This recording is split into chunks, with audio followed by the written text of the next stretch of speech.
Hey, Nina, what's up? Hey, Tom, I'm working on a piece about The Dark Knight Rises, and it's been forever since I've seen it. Can you remind me what happens in that movie? Sure. So, it's been 8 years since all of the stuff from The Dark Knight, and Gotham is doing pretty well. Like, well enough that they don't need a rich guy dressed like a bat to throw boomerangs at their problems anymore? That's exactly how well they're doing, and it's all thanks to a little something called the Dent Act. See, Commissioner Gordon lied to everybody and told them that Batman killed Harvey Dent, and that because of that, the police needed to be tough on crime. So they need to be tough on crime because the district attorney got killed by Batman. Right. The fact that there was like a clown army blowing up hospitals and taking hostages on boats did not convince people they should be tough on crime. I don't know what to tell you, Nina. People just love their district attorneys. I guess. Like, name the last 5 district attorneys that you weren't simply wild about.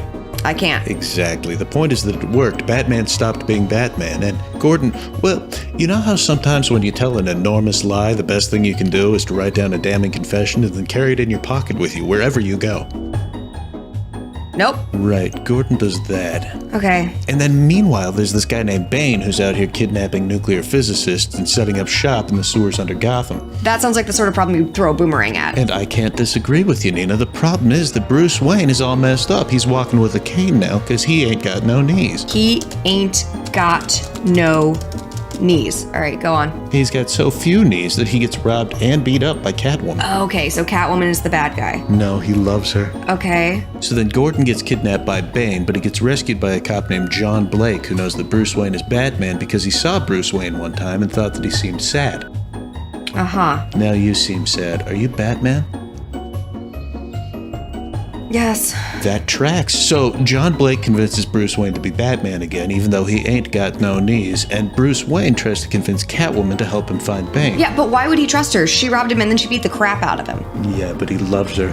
Okay. So Catwoman betrays him. So Catwoman is the bad guy. No. Okay. She takes Batman to Bane, and Bane breaks Batman's spine and then flies him overseas and drops him down a metaphor. Well, sure, that happens. And then Bane takes Gotham hostage with a nuclear bomb that he made out of an old Wayne Enterprises science project, but first he explodes a bunch of stuff.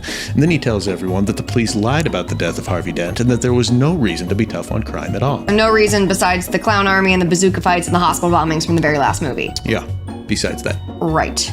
So then Bruce finds out this whole backstory for somebody that got out of the metaphor that he got dropped into one time, and it sure as shootin' sounds like he's learning about Bane on account of the character having the same backstory as Bane from the comics. But it turns out, it's not Bane at all. The character with Bane's origin story from the comics is not Bane. No, it's a twist. A twist. Yeah, a twist. Like, remember in Batman Begins when the movie told you that a character had one name, but then twist, it turned out they had a different name? Uh-huh. It's a twist.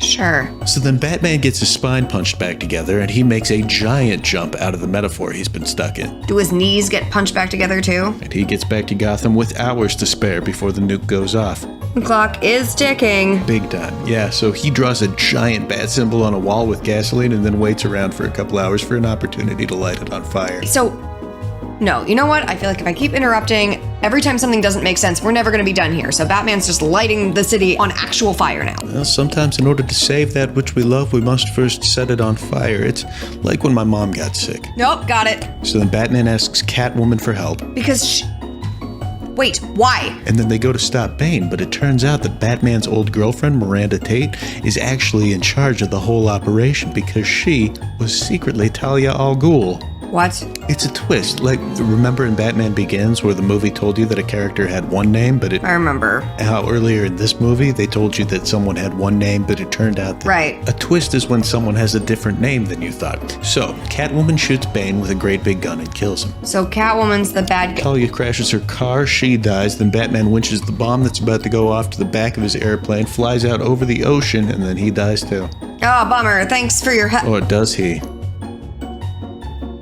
Later on, we find out that Catwoman and Batman are secretly living in Italy eating biscotti every day and waiting for Alfred to show up so they can ruin his vacation.